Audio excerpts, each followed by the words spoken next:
זה ונאמר שמו באהבה. מלך עוזר מושיע ומגן ברוך אתה אדוני. ברוך שמו. מגן אברהם.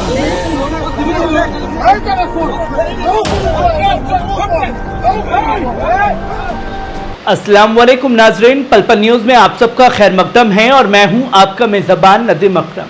और आज 3 अगस्त की शाम दुनिया के कोने कोने से आई हैं वो खबरें जो दिल को हिला देती हैं, ज़मीर को जगा देती हैं। कहीं अलक्सा की बेरुमती पर सन्नाटा है तो कहीं गजा में भूख से शहीद होते मासूमों की चीखें, कहीं रूस अमेरिका में जंग के बादल हैं तो कहीं सिडनी की सड़कों पर इंसाफ की गूंज है। ये तमाम बड़ी खबरें आपके सामने स्क्रीन पर होंगी, जहां पहली खबर देख सकते हैं बिन गवीर की, फिर अल अक्सा पर यलगार। दोस्तों, कुद्दूस के जज्बाती मंजर में आज फिर एक सियासी शरारत हुई। इजराइल के इंतहा पसंद वजीर बिन गवीर ने अल अक्सा मस्जिद के अहाते में दाखिल होकर न सिर्फ मुनाजरा किया बल्कि वहां दुआ पढ़ने का दावा भी कर दिया। जिस मुकद्दस मकाम को मुसलमान तीसरा सबसे पवित्र स्थल मानते हैं, उसी अल अक्सा में यहूदी इबादत पर पाबंदी है, लेकिन बिन गवीर ने तमाम कानून को रोंदते हुए अपनी मौजूदगी से आग भड़काने की कोशिश की है। यह वही दिन था जब तिशा बी आग, जब यहूदी 2 पुराने हैकलों के उजड़ने का मातम करते हैं और उसी दिन बिन गवीर का जाना, दुआ मांगना और गजा पर फतह की दुआ करना यह महज इत्तेफाक नहीं है।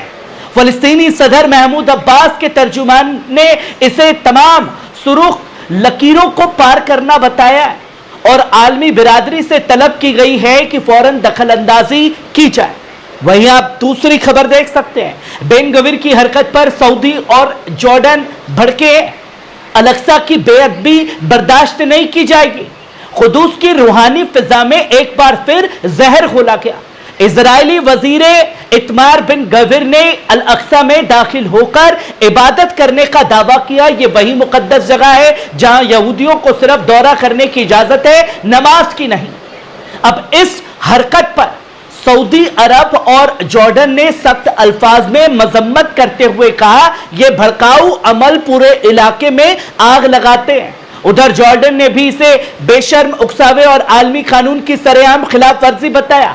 दोनों ममालिक ने दुनिया से मुतालबा किया है कि इजराइल हुकूमत की इन हरकतों को रोका जाए, वरना अंजाम खतरनाक होगा। वहीं आप तीसरी खबर देख सकते हैं, इजराइल की नाकाबंदी में मरीज। नाज़रीन, गजा में कहर की इंतहा पार हो चुकी है। मिस्र से 2 फ्यूल ट्रक 160 टन डीजल लेकर गजा की सरहद पर पहुंचे, लेकिन तस्दीक नहीं हो सकी कि अंदर दाखिल हुए भी हैं या नहीं।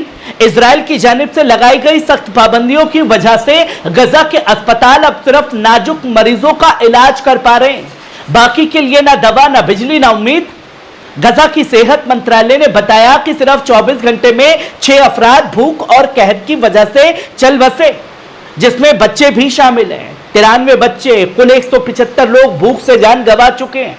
इधर इजराइल का दावा है कि मदद पहुंच रही है, लेकिन जमीनी हकीकत यह है कि भूखे बेघर लोग ट्रकों को लूटने पर मजबूर हैं और जो बचता है वो बमबारी में जल जाता है। वहीं आप चौथी खबर देखें, ईरान ने IAEA को दिखाया सख्ती। दोस्तों, ईरान और आलमी जोहरी एजेंसी IAEA के दरमियान अब एक नई जंग खुलने जा रही है, लेकिन इस बार अल्फाज नहीं, कानून बोलेगा। मुल्हिम जराए के मुताबिक IAEA का एक वफद अगले हफ्ते तेहरान पहुंचेगा, लेकिन गौर करें इस वफद में कोई इंस्पेक्टर शामिल नहीं होगा। यह मुलाकात सिर्फ सियासी पहलुओं पर होगी और ताउन पर अब उसी कानून के तहत होगा जो ईरानी पार्लियामेंट के पास किया गया है। IAEA के साथ ताउन को मुवक्किल कर दिया गया जब तक न्यूक्लियर तंजीमों की हिफाजत की सच्ची जमानत ना मिले। ईरान ने मजलिस शूरा के सदर गालिबाफ ने भी वाजे किया कि वक्त आ गया है कि IAEA अपनी गलतियों की जवाबदेही ले। अब बिना सियासी दखल के कोई ताउन मुमकिन नहीं होगा। वहीं आप 5वीं खबर देखिए, गजा की जंग बनी इजरायली फौजियों के लिए कब्र। नाजरीन, इजरायली फौज की अपनी तफ्तीश में एक खौफनाक हकीकत सामने आई है। गजा की जंग ने सिपाहियों की रूह तक तोड़ दी है। रिश्त बेत रेडियो और कन चैनल की रिपोर्ट के मुताबिक इस साल 7 महीनों में 16 इजरायली फौजी खुदकुशी कर चुके हैं। 7 रिजर्व सिपाही शामिल हैं। सिर्फ पिछले महीने में ही 4 रिजर्व फौजी जान दे चुके थे। तहकीकात बताती है कि इन खुदकुशियों की वजह जंग के दिल दहला देने वाले मंजर हैं। साथियों की मौत और माइलों दूर महाज पर लंबा वक्त गुजारना है। कुछ फौजियों ने मोर्चे पर ही जान दे दी और कुछ ने घर लौटकर जंग के सदमे से निजात पाने की आखिरी कोशिश में अपनी जान ले ली। फौजी हुकाम का साफ तौर पर कहना है कि हम डरते हैं कि यह सिलसिला और बढ़ सकता है। जंग का बोझ अब सिर्फ गजा नहीं, इजराइल के जवान भी ढो रहे हैं अपनी जान दे करके, और लोग बोल रहे हैं कि इजराइल जंग जीत रहा है। वहीं आप छठी खबर देखें, ईरान और पाकिस्तान का नया इत्तेहाद। दोस्तों, इस्लामाबाद में एक अहम सियासी और तिजारती ताउन की बुनियाद रखी गई है, जहां ईरानी सदर मसूद पेजाशकिन और पाकिस्तानी वजीर आजम शहबाज शरीफ ने मुलाकात के बाद ऐलान किया कि दोनों ममालिक मिलकर तिजारत को 10 अरब डॉलर तक ले जाएंगे। ईरानी सदर ने शुक्रिया अदा किया पाकिस्तान का, जो जंग ए गजा के दौरान ईरान के साथ खड़ा रहा। उन्होंने कहा कि पाकिस्तान सिर्फ पड़ोसी नहीं है, हमारा भाई है। इस मौके पर दोनों रहनुमाओं ने तिजारती, सियासी और सरहदी ताउन के अलावा इजराइल के खिलाफ मिलकर आवाज बुलंद करने का भी ऐलान किया है। दूसरी जानिब ईरान और पाकिस्तान के दिफाई वुजरा ने भी मुलाकात की और सरहदों की हिफाजत और मुश्तरका खतरों से निपटने पर इत्तफाक किया है। वहीं आप 7वीं खबर देखिए, अल-अक्सा कॉन्फ्रेंस का ऐलान। फलस्तीन का दिफा अब सिर्फ फर्ज नहीं बल्कि जिहाद अखलाकी बन चुका है। नाज़रीन, बगदाद में मुनक्किद हुए चौथे आलमी निदाए अक्सा कॉन्फ्रेंस का इख्तितामी बयान आया है, जिसमें साफ कहा गया कि फलस्तीन का दिफा अब सिर्फ सियासी नहीं बल्कि दीन, अखलाक और इंसानियत का फर्ज है। कॉन्फ्रेंस में उलमा, मजहबी रहनुमा और समाजी सरगर्म अफराद ने शिरकत की और हुजूर इमाम हुसैन अलैहिस्सलाम के उसूलों का हवाला देते हुए ऐलान किया कि हमें हक के साथ खड़ा होना है और जुल्म के मुकाबिल सीना सपर बनाना है। बयान में कहा गया कि फलस्तीन की आज़ादी नहर से लेकर समुंदर तक हमारी अज़्म है। कॉन्फ्रेंस ने इजराइल से हर तरह के ताल्लुकात और ताउन को शरीक जुर्म करार दिया और कहा कि तस्लीम और तामील नहीं बल्कि मुकम्मल बायकॉट ही इंसानी जमीर का तकाजा बन चुका है। वहीं आप 8वीं खबर देख सकते हैं, बेन गवीर फिर अल-अक्सा पर चढ़ दौड़ा। दोस्तों, इस वक्त बेहद अफसोसनाक खबर सामने आई, जहां मकबूजा कुदूस में एक बार फिर बेअदबी और उकसावे की हदें पार कर दी गई। इजराइल का इंतहा पसंद वजीर इतमार बिन गवीर भारी पुलिस पहरे में अल-अक्सा मस्जिद के सहने में दाखिल हुआ। अल-अक्सा को, जो इस्लाम का तीसरा मुकद्दस तरीन मकाम है, वहां इस तरह घुसपैठ करना न सिर्फ इंसानियत और फिलिस्तीनियों के लिए तौहीन है बल्कि पूरी उम्मत मुस्लिमा के जज्बात से खेलना है। यह कोई पहली मर्तबा नहीं है बल्कि बिन गवीर बार बार अल-अक्सा को सियासी स्टंट और मजहबी उकसावे का मैदान बना रहा है, जिससे इलाकाई सुकून तबाह हो रहा है। इस हरकत को दुनिया की आंखों के सामने अंजाम दिया गया, मगर अफसोस दुनिया अब भी खामोश है। और इसी बीच कोई बिन गवीर के ऊपर हमला कर देता तो ये कहा जाता, साहब देखिए यहूदियों पर हमला हो गया, यहूदियों से नफरत है। इनकी हरकतें ऐसी हो रही हैं कि हर जगह जूते खाने के काम हो रहे हैं। वहीं आप 8वीं खबर देखें, मकबूजा कुदूस में आज एक और सियासी मजहबी उकसावा सामने आया। इजराइल के इतमार बिन गवीर सिर्फ मस्जिद के अंदर दाखिल नहीं हुआ, उसने मस्जिद के अहाते में दाखिल होकर बल्कि वहां प्रार्थना भी की। बसने वालों के साथ खुलकर यहूदी रस्में और दुआओं भी अंजाम दी। अल-अक्सा, जो इस्लाम का तीसरा मुकद्दस तरीन मकाम है, वहां इस तरह की हरकतें मुसलमानों के लिए सीधी तौहीन है। बिन गवीर की ये हरकतें न सिर्फ मजहबी तनाव बढ़ा रही हैं दोस्तों, बल्कि पूरे मिडल ईस्ट की अमन सुकून को खतरे में डाल रही हैं। दुनिया की खामोशी इस उकसावे को और हिम्मत दे रही है और अल-अक्सा की तहरीक फिर भड़क रही है। वहीं आप 10वीं खबर देख सकते हैं, अल-अक्सा के सहन में सिर्फ बिन गवीर नहीं, उसके पाले हुए गुर्गे भी पहुंचे। मकबूजा कुदूस से आने वाली ताज़ा तस्वीर हर उस दिल का जख्मी कर रही है जहां अल-अक्सा से मोहब्बत रखता है। इस्लाम के तीसरे सबसे मुकद्दस मकाम मस्जिद अल-अक्सा के सहन में इजरायली यहूदी शिद्दत पसंदों ने सरेआम मजहबी रस्में अदा की, जो मुकर्रर स्टेटस को सख्त ताखुल है। यह हरकत न सिर्फ मुसलमानों के जज्बात को मजरू करती है, बल्कि पूरे इलाके में आग भड़काने की साजिश का हिस्सा है। और यहां भी अकेले नहीं पहुंचे, बल्कि खुद अपने पाले हुए पिल्लों के साथ में बिन गबीर वहां पर अपना कमीनपन करने पहुंचा है, जिसे दुनिया देख करके भड़की है। क्या रिएक्शन आता है, यह आना बाकी है। वहीं आप 11वीं खबर देखिए, पश्चिम किनारे के शहर अरकबा में एक और खून आलूद मंजर सामने आया है।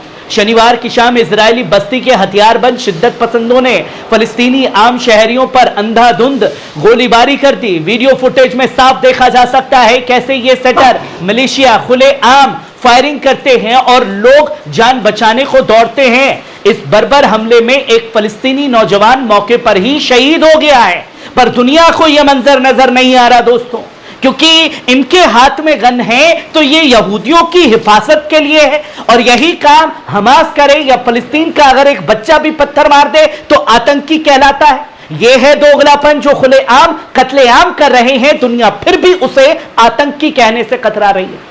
वहीं आप 12वीं खबर अपनी स्क्रीन पर देख सकते हैं। आज सिडनी यानी कि ऑस्ट्रेलिया की फिजाओं में सिर्फ बारिश ही नहीं, बल्कि इंसाफ की सदा भी गूंज रही है। हजारों नहीं, लाखों लोग बारिश और सख्त मौसम की परवाह किए बगैर सड़कों पर निकल पड़े, सिर्फ एक पैगाम के साथ, गजा में जारी नस्लकुशी अब बंद करो नेतन्याहू। इतना बड़ा इज्तिमा हुआ कि सिडनी हार्बर ब्रिज पर ट्रैफिक पूरी तरह ठप हो गया, जैसे इंसाफ ने जुल्म की रफ्तार रोक दी हो। यह मंजर सिर्फ एहतिजाज नहीं, बल्कि एक गवाह है कि दुनिया अब चुप नहीं बैठेगी। गजा की आवाज अब सिडनी की सड़कों से भी लगातार उठ रही है। वहीं आप 13वीं खबर देख सकते हैं। ट्रंप की धमकी के जवाब में रूस की तैयारी। दुनिया एक बार फिर जंगे नवी के साए में खड़ी है। अमेरिकी सदर डोनाल्ड ट्रंप ने ऐलान के बाद, जिसमें उसने 2 न्यूक्लियर सक्षम सबमरीनों को रूस के करीब भेजने का हुक्म दिया। अब रूस ने भी पलटवार की तैयारी शुरू कर दी दोस्तों। रूसी हुकाम अब ऑर्शेनिक मिसाइल को अमेरिका की सरहद के नजदीक तैनात करने के विकल्प पर गौर कर रहे हैं। यह मिसाइल अपनी तेज रफ्तार और इंटेक्ल रेंज के लिए मशहूर है, और इसका मतलब है सीधा जवाब सीधी जमीन पर। हालात नाजुक बने हुए अमेरिका रूस के बीच, और दोनों ताकतों की यह रस्साकशी पूरी दुनिया को एक नए खतरनाक जंग की तरफ मोड़ ले जा सकती है। वहीं आप 14वीं खबर देख सकते हैं। ट्रंप की टैरिफ जंग के बाद मोदी का नया पैगाम, खरीदिए सिर्फ हिंदुस्तानी माल। दुनिया की तिजारत जंग में अब भारत ने भी अपना मोर्चा मजबूत करने का ऐलान कर दिया है दोस्तों। अमेरिकी सदर डोनाल्ड ट्रंप के फैसले के बाद, जिसमें भारत से अमेरिका भेजे जाने वाले सामान पर 25% टैक्स लगाया, वजीर आजम नरेंद्र मोदी ने अवाम से सीधा पैगाम दिया, अब जो भी खरीदे सिर्फ वही ले जो हिंदुस्तान की मिट्टी और मेहनत से बना हो। मतलब आपने इतनी कुव्वत नहीं कि पलट करके टैरिफ अमेरिका के सामानों पर लगाते, बल्कि मेक इन इंडिया का प्रचार करने से भी देश के जिले इलाही बाज नहीं आए हैं दोस्तों, जिसमें एक तहजीबी नाम दिया जा रहा है। पर उन्होंने जोर दिया कि हिंदुस्तान को अब अपने किसानों, नौजवानों और छोटे उद्योगों की हिफाजत करनी होगी। नाम तो और बातें तो बड़ी अच्छी कैमरे के आगे कर गए, पर क्या वाकई किसानों को, नौजवानों को उनका हक मिल रहा है? यह सबसे बड़ा सवाल खड़ा होता है। और अगर सवाल खड़े करेंगे तो हम तो वैसे ही ऑलरेडी देशद्रोही का सर्टिफिकेट लेकर के बैठे हुए हैं। अब सीधा सवाल है मोदी जी से, अंधभक्तों के पप्पा से, तो कोई ना कोई आएगा इसमें कमेंट में गरियाने के लिए। तो वहीं आप आखिरी और 15वीं खबर अपनी स्क्रीन पर देख सकते हैं, जिसने दुनिया को हिला दिया है। 3 फलस्तीनी नौजवान जो इमदादी मरकज तक पहुंचना चाहते थे, इजरायली गोलीबारी में शहीद हो गए, और उनकी लाशों के बाजू में पड़ा था एक अमेरिकी राहत पैकेज, जिस पर लिखा था इंसान पहले। सोशल मीडिया पर यह तस्वीर मजाक नहीं है दोस्तों, एक नफरत बनकर के फैल चुकी है। लोग पूछ रहे हैं क्या वाकई इंसान पहले है या सिर्फ नारा पहले है। नकाबपोश इंसानियत के इस खेल को फलस्तीनी नस्लों के मरकज से मौत कहा जा रहा है, जो मदद की आड़ में मजीद तबाही फैला रहे हैं। और दुनिया और कुछ पिट्ठू जो इजराइल के इस पर ही पल रहे हैं, इजराइल जिंदाबाद के नारे लगा रहे हैं, बेगुनाह निहत्थे लोगों पर गोलियां बरसाई जा रही हैं और दुनिया को बताया जा रहा है कि साहब देखिए किसी देश की इतनी औकात नहीं है कि वो इजराइल से सीधा भिड़ चुके। मैं बार बार कहता हूं और हर बार कह रहा हूं और इस वीडियो में भी कह रहा हूं कि दोस्तों, अगर 2 साल की जंग में गजा को खत्म और हमास को खत्म करने वाला शख्स ये कहता फिरता था कि चुटकी में अपने बंधकों को छुड़ा लाएंगे, क्योंकि हमारे पास तो इजराइल में नेतन्याहू और नेतन्याहू के अब्बा यानी कि जो पहले बाइडेन थे, बाइडेन के बाद दूसरे अब्बा ट्रंप आए, ट्रंप भी हमारे साथ है, दुनिया की सारी ताकतें हमारे साथ हैं। फिर भी 2 साल लग गए गजा की जंग में और आज भी रिपोर्टें जब आती हैं तो दर्जनों सिपाही या तो जख्मी होते हैं या हलाक होते हैं, और मैं डंके की चोट पर कहता हूं कि दर्जनों सिपाही हलाक होते हैं। अब ये मैं गिनने तो जाऊंगा नहीं, ये गिनने का काम है इजराइल का। अब इजराइल का जो बाप बना करके बैठे हैं वो क्या बताता है, एक मरे या एक भी नहीं, या स्टील के बने थे जिसे ठोक पीट करके दोबारा जंग में भेज दिया। अब सच मानना आपका काम है कि कौन क्या कहता है। एक तरफ इजरायली मीडिया है, दूसरी तरफ अरब देशों का वो मीडिया है जो जमीनी हकीकत लगातार पहुंचाने का काम कर रहा है। कैसी लगी खबर कमेंट बॉक्स में आकर के अपनी राय जरूर दीजिएगा। शुक्रिया।